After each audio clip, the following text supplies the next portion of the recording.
بسم اللہ الرحمن الرحیم۔ السلام علیکم۔ میرے پیارے دوستو، آج ہم آپ کو اپنی ویڈیو میں بتائیں گے حضرت عائشہ صدیقہ رضی اللہ عنہا کے آنسو۔ پیارے دوستو، حضرت عائشہ صدیقہ رضی اللہ عنہا فرماتی ہیں کہ رسول اللہ صلی اللہ علیہ وسلم کی عادت مبارکہ تھی کہ سفر میں جاتے وقت آپ اپنی بیویوں کے نام فرا ڈالتے اور جس کا نام نکلتا اسے اپنے ساتھ لے جاتے۔ چنانچہ ایک غزوے کے موقع پر میرا نام نکلا، میں آپ کے ساتھ چلی۔ یہ واقعہ پردے کی آیاتیں اترنے کے بعد کا ہے۔ ہوتا یوں ہے کہ میں اپنے ہودج میں بیٹھی تھی اور جب قافلہ چلتا تو یوں ہی ہودج رکھ دیا جاتا۔ ہم غزوے پر گئے۔ حضرت صلی اللہ علیہ وسلم غزوے سے فارغ ہوئے اور واپس لوٹے اور مدینے کے قریب آ گئے۔ رات کو چلنے کی آواز لگائی گئی۔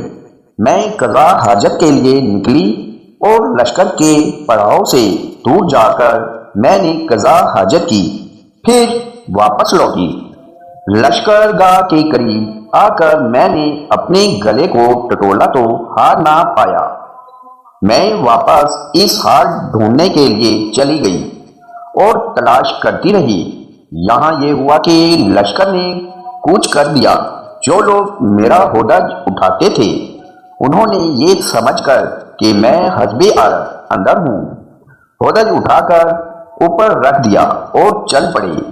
یہ بھی یاد رہے کہ اس وقت تک عورتیں نہ کچھ ایسا کھاتی پیتی تھی، نہ وہ بھاری بدن کی بوجھل تھی، تو میرے ہودج اٹھانے والوں کو میرے ہونے یا نہ ہونے کا متعلق پتہ نہ چلا، اور میں اس وقت کم عمر کی تھی۔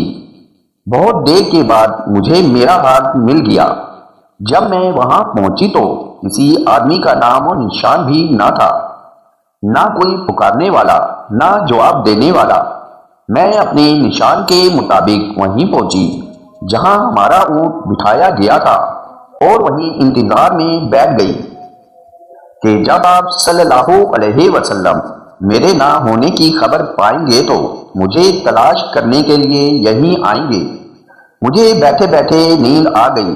اتفاق سے حضرت صفوان بن معطل سلمائی زکوائی رضی اللہ عنہ جو لشکر کے پیچھے رہتے تھے وہ پچھلی رات کو چلے تھے۔ صبح کے چاند میں یہاں پہنچ گئے۔ ایک سوتے ہوئے آدمی کو دیکھ کر یاد آنا تھا۔ غور سے دیکھا تو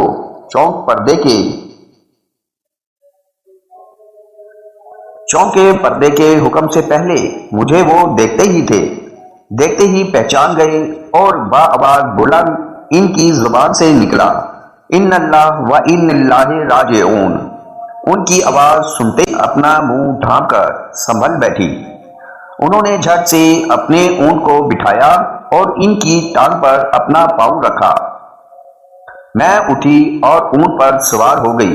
انہوں نے اونٹ کو کھڑا کر دیا اور بھگاتے ہوئے لے چلے۔ قسم اللہ کی، نہ وہ مجھ سے کچھ بولے نہ میں نے ان سے کوئی بات کی، نہ سوائے ان اللہ کے میں نے ان کے منہ سے کوئی کلمہ سنا۔ دوپہر کے قریب ہم اپنے قافلے سے مل گئے۔ بس اتنی سی بات کا ہلاک ہونے والوں نے بتنگڑ بنا دیا۔ ان کا سب سے بڑا اور بڑھ کر باتیں بنانے والا عبداللہ بن ابی بن سلول تھا۔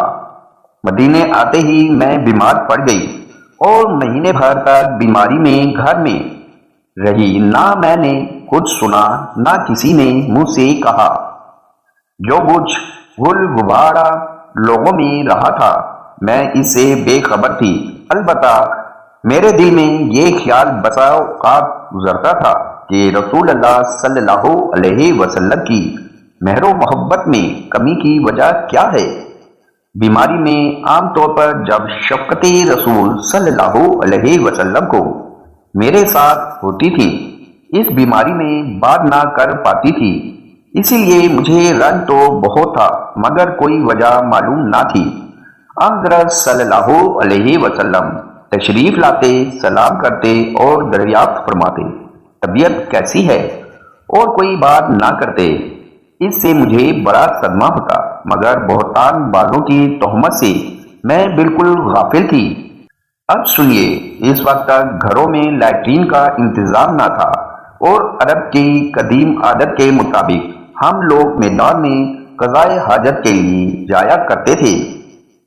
عورتیں عموماً رات کو جایا کرتی تھیں۔ گھروں میں لیٹرین بنانے میں عام طور پر نفرت کی جاتی تھی۔ حسب عادت میں مستہ رضی اللہ عنہا بنت ابی رحم ابن عبد المطلب بن عبد مناف کے ساتھ قضائے حاجت کے لیے چلی۔ اس وقت میں بہت ہی کمزور تھی۔ مستہ رضی اللہ عنہا میری والدہ رضی اللہ عنہا کی خالہ تھی۔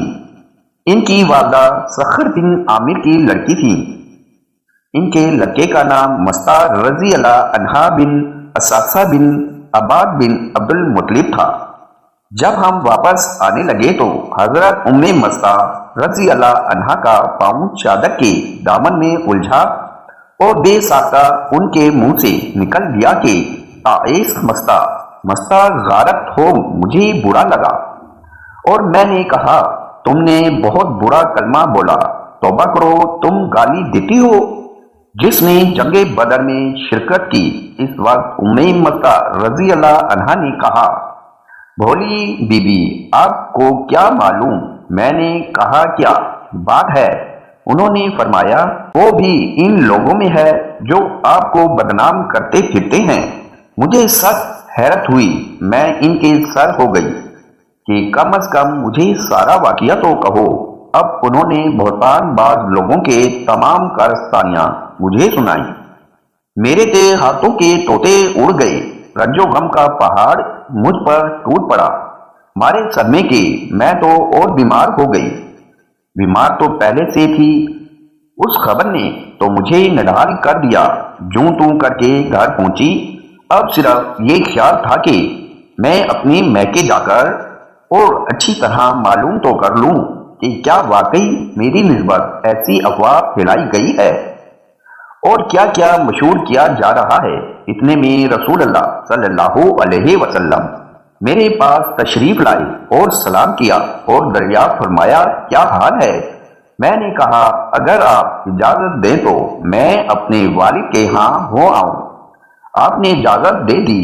میں یہاں سے آئی، اپنی والدہ سے پوچھا کہ اماں جان، لوگوں میں میری متعلق کیا باتیں پھیل رہی ہیں؟ انہوں نے فرمایا، بیٹی، یہ تو نہایت معمولی بات ہے، تم اپنا دل بھاری مت کرو۔ کسی شخص کی اچھی بیوی جو اسے محبوب ہو اور اس کی شوقیں بھی ہوں، وہاں ایسی باتوں کا کھڑا ہونا تو لازم امر ہے۔ میں نے کہا، سبحان اللہ، کیا واقعی لوگ میری نسبت ایسی افواہیں اڑا رہے ہیں؟ اب تو مجھے رنج و غم نے اس قدر گھیرا کہ بیان سے باہر ہے۔ اس وقت سے جو رونا شروع ہوا، واللہ ایک دم بھر کے لیے میرے آنسو نہیں تھے۔ میں سر ڈال کر روتی رہی۔ کہاں کا کھانا پینا، کہاں کا سونا جاگنا اور کہاں کی بات چیت، بس رنج و الم اور رونا ہے، اور میں ساری رات اسی حال میں گزری۔ آنسوؤں کی لڑی نہ تھی، دن کو بھی یہی حال رہا۔ حضرت صلی اللہ علیہ وسلم نے حضرت علی رضی اللہ عنہ کو اور حضرت اسامہ بن زید رضی اللہ عنہ کو بلایا۔ وہی میں دیر ہوئی، اللہ تعالیٰ کی طرف سے آپ کو کوئی بات معلوم نہ ہوئی تھی، اس لیے آپ نے ان دونوں حضرات سے مشورہ کیا کہ آپ مجھے الگ کر دیں یا کیا کریں۔ حضرت اسامہ نے صاف کہا کہ اے اللہ کے رسول، ہم آپ کی اہل پر کوئی برائی نہیں جانتے، ہمارے دل تو ان کی محبت، عزت اور شرافت کی گواہی دینے کے لیے حاضر ہے۔ ہاں، حضرت علی رضی اللہ عنہ نے جواب دیا کہ یا رسول اللہ کی طرف سے آپ کو کوئی تنقید نہیں، عورتیں ان کے سوا بھی بہت ہیں، اگر آپ گھر کی خادمہ سے پوچھیں تو آپ کو صحیح واقعہ معلوم ہو سکتا ہے۔ آپ نے اسی وقت گھر کی خادمہ کو بلایا اور ان سے فرمایا کہ حضرت عائشہ رضی اللہ عنہا کی کوئی بات شک و شبہ والی کبھی بھی دیکھی ہو تو بتلاؤ۔ خادمہ نے کہا، کہ اس اللہ کی قسم جس نے آپ کو حق کے ساتھ مقبوض فرمایا ہے، میں نے اس میں کوئی بات کبھی اس قسم کی نہیں دیکھی۔ ہاں، صرف یہ بات ہے کہ کم عمری کی وجہ سے ایسا ہو جاتا ہے کہ کبھی کبھی گوندا ہوا آٹا یوں ہی رکھا رہتا ہے، اور بی بی سو جاتی تو بکری آنا کھا جاتی۔ اس کے سوا میں نے ان کا کوئی قصور بھی نہیں دیکھا، چونکہ کوئی ثبوت اس واقعے کا نہ ملا۔ اس لیے اسی دن رسول اللہ صلی اللہ علیہ وسلم ممبر پر کھڑے ہوئے اور مجمع سے مخاطب ہو کر فرمایا، کون ہے جو مجھے اس شخص کی اذیتوں سے بچائے جس نے مجھے اذیتیں پہنچاتے پہنچاتے اب تو میرے گھر والوں کے بارے میں مجھے اذیتیں پہنچانی شروع کر دی۔ واللہ میں جہاں تک جانتا ہوں مجھے اپنی گھر والوں میں سوائے بھلائی کے کوئی چیز معلوم نہیں۔ جس شخص کا نام یہ لوگ لے رہے ہیں، میری خیال میں تو اس کے متعلق بھی بھلائی کے اور کچھ نہیں۔ وہ میرے ساتھ ہی گھر میں آتا تھا۔ یہ سنتے ہی حضرت سعد بن معاذ رضی اللہ عنہ کھڑے ہو گئے، فرمانے لگے، یا رسول اللہ صلی اللہ علیہ وسلم، میں موجود ہوں۔ اگر قبیلہ اوس کا شخص ہے تو ابھی ہم اس کی گردن تن سے جدا کرتے ہیں، اور اگر وہ ہمارے خزارج بھائیوں سے ہے تو بھی آپ جو حکم دیں ہمیں اس کی تعمیل میں کوئی عذر نہ ہوگا۔ یہ سن کر حضرت سعد بن معاذ رضی اللہ عنہ کھڑے ہو گئے۔ یہ قبیلہ خزرج کے سردار تھے، تو یہ بڑے نیک بخت، مگر حضرت سعد بن معاذ رضی اللہ عنہ کی اس وقت کی گفتگو سے انہیں اپنی قبیلے کی حمایت آ گئی، اور ان کی طرف داری کرتے ہوئے حضرت سعد بن معاذ رضی اللہ عنہ سے کہنے لگے، نہ تو اسے قتل کرے گا، نہ اس کے قتل پر تو قادر ہے۔ اگر وہ تیرے قبیلے کا ہوتا تو اس کا قتل کیا جاتا، کبھی پسند نہ کرتا۔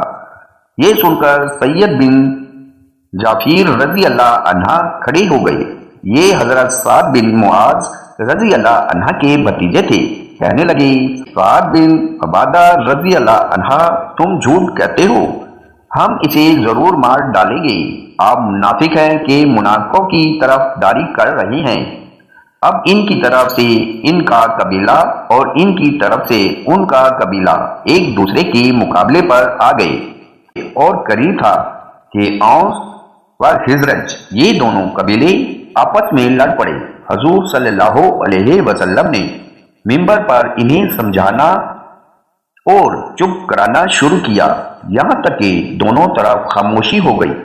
حضور صلی اللہ علیہ وسلم جو خاموش ہو گئے، یہ تو تھا وہاں کا واقعہ۔ میرا حال یہ تھا کہ سارا دن بھی رونے ہی میں گزرا۔ میرے اس رونے سے میرے والدین کی بھی سٹی گم کر دی تھی۔ وہ سمجھ بیٹھے تھے کہ میرا یہ رونا میرا کلیجہ پھاڑ دے گا۔ دونوں حیرت زدہ مغموم بیٹھے ہوئے تھے، اور مجھے تو رونے کے سوا اور کوئی کام ہی نہ تھا۔ انصار کی ایک عورت آئی اور وہ بھی میرے ساتھ رونے لگی۔ ہم یوں ہی بیٹھے ہوئے تھے تو اچانک رسول کریم صلی اللہ علیہ وسلم تشریف لائے اور سلام کر کے میرے پاس بیٹھ گئے۔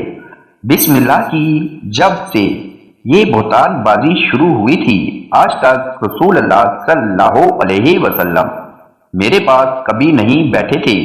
مہینہ بھر گزر گیا تھا کہ حضور اکرم صلی اللہ علیہ وسلم کا وہی حال تھا، کوئی وحی نہیں آئی تھی کہ فیصلہ ہو سکے۔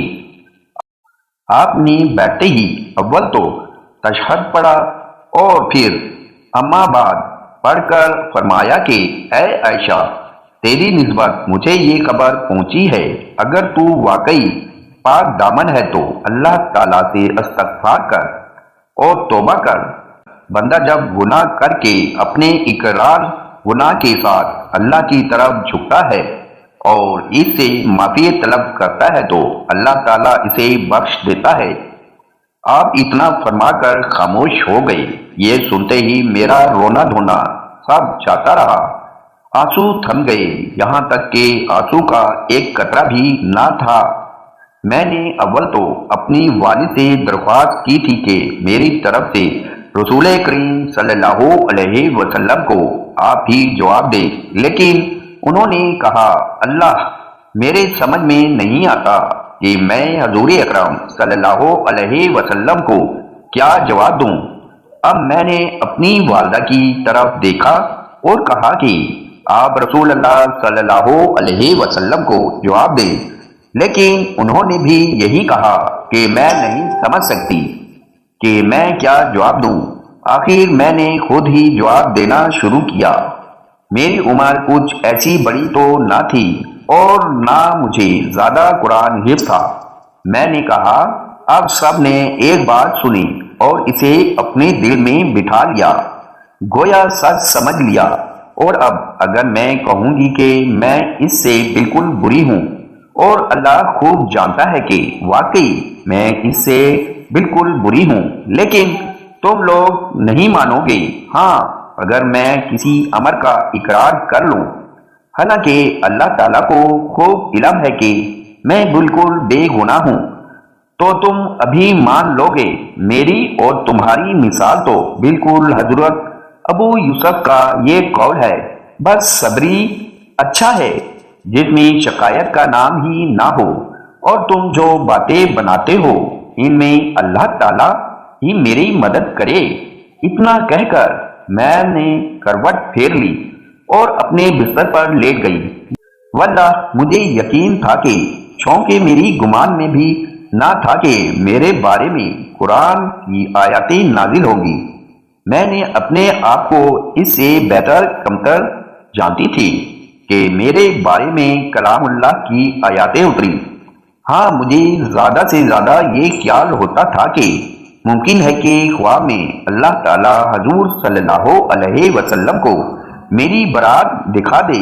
اللہ ابھی تو نہ رسول اللہ صلی اللہ علیہ وسلم اپنی جگہ سے ہٹے تھے اور نہ گھر والوں میں سے کوئی گھر کے باہر نکلا تھا کہ حضور صلی اللہ علیہ وسلم پر وحی نازل ہونا شروع ہو گئی اور چہرے مبارک پر وہی نشان ظاہر ہوئے جو وحی کے وقت ہوتے تھے، اور پیشانی مبارک سے پسینے کی پاک بوندیں چمکنے لگی۔ سخت سردی میں بھی وحی کے نازل ہونے کی یہی کیفیت ہوا کرتی تھی۔ جب وحی اتر چکی تو ہم نے دیکھا کہ حضور صلی اللہ علیہ وسلم کا چہرہ مبارک ہنسی سے شگفتہ ہو رہا ہے۔ سب سے پہلے آپ نے میری طرف دیکھ کر فرمایا کہ عائشہ خوش ہو جاؤ، اللہ تعالیٰ نے تمہاری برات نازل فرما دی۔ اسی وقت میری والدہ نے فرمایا کہ بیٹی حضور صلی اللہ علیہ وسلم کے سامنے کھڑے ہو جا۔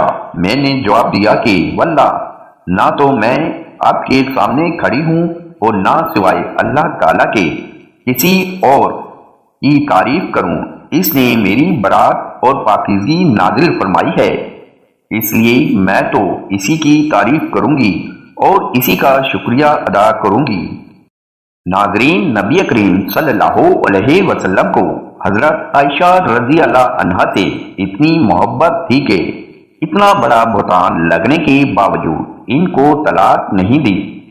اس کے علاوہ جس منافق نے یہ حرکت کی تھی اس نے کتنی تکلیف پہنچائی، لیکن افسوس آج بھی ایک طبقہ عائشہ رضی اللہ عنہا کے بارے میں گستاخانہ گمان رکھتا ہے اور ان کی پاک دامنی کا صاف انکار کرتا ہے، حالانکہ قرآن نے اس عظیم عورت کے بارے میں برات کی آیاتیں نازل کی۔ کیا کوئی امویات المومنین یعنی مومن کی ماؤں پر ایسے غلط الزامات لگا سکتا ہے؟ پیارے اور معزز دوستو، ہماری ویڈیو آپ سب کو پسند آئی ہو تو کمنٹ باکس میں سبحان اللہ اور اللہ اکبر لازمی ٹائپ کریں۔